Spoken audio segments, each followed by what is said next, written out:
3 days, over 40 hours of interaction and cultural exchange, 13 concurrent sessions, 7 plenaries, 1,400 participants with over 150 speakers.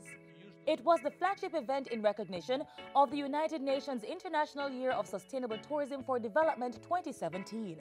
This very monumental International Tourism Conference, today, we, the government and people of Jamaica, the World Bank Group, the IDB, and our collaborators are truly delighted to be presenting to the world the first ever global conference on job creation and inclusive growth, a public-private partnership for sustainable tourism development and growth.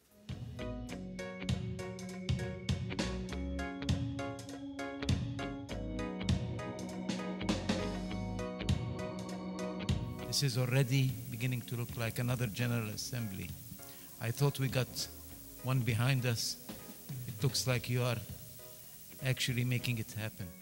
From November 27 to 29, 2017, heads of state, ministers of government, representatives from international organizations, investors, stakeholders, and tourism practitioners arrived at the Montego Bay Convention Center to access and action the framework which will ensure a sustainable tourism industry globally. Tourism-dependent countries, like many Caribbean nations, must critically consider how our tourism product should adapt and evolve to reflect the new realities of climate change, the evolving tourist preference. We now have to figure out how do we treat with the millennials in the tourism product. Terrorism and traveler safety and security concerns, and new and emerging tourism markets, products, and technology. It is a time when we must truly embrace and give meaning to the words travel, enjoy, respect. The Caribbean and the future of the tourism product took center stage at the onset of the discussions. The challenges and opportunities evident in indigenous, community, and multi-destination tourism practices, the importance of tourism networks and diversifying source markets, the importance of technology and innovation, and the inputs needed for building a resilient sector were the primary areas explored. It is important for us to emphasize the fact that every citizen of the Caribbean needs to be involved in being a good host. So human capital development is doing all the obvious things about training us up and so on, but at some point we have got to accept that an element of human capital development is tourism awareness, so that we develop the whole population as a part of the resource. In connecting the dots between the place, the people, and the product, they too access the importance of public-private and people partnerships, and how these relationships drive investments and fuel the socio-economic infrastructure of communities. If communities are strong, then our hotels will be successful. Our hotels cannot succeed if we don't have resilient communities. So it's very important that we share what we do best, which is our hospitality. One of the fundamental issues, how do you make the public-private partnerships work? What I personally sense is a shift from public-private partnership to public-private partnership with the community there. Basically, it's PPPP, public-private partnerships with people. So starting from the community and basically building any type of business out of that. That's the first point. The use of data analytics has become critical to destination management in writing the narrative for the creation of an integrated sustainable tourism product. Using big data and artificial intelligence to combat fraud and corruption is critical. Using big data to prevent nefarious activities at your properties and your institutions. So preventing prostitution, preventing money laundering and other types of illicit behaviors. Protecting the supply chain. There's a lot of non-typical uses. The other one that I'd want to point out and that you should be thinking about is how to prevent, and using big data to prevent, the theft of loyalty points, which, as the dark web shows us, is not a victimless crime. But it can be as easy as a cognitive toy. What Watson does is three main things. The first of which is Watson understands language. You notice I'm talking to Watson.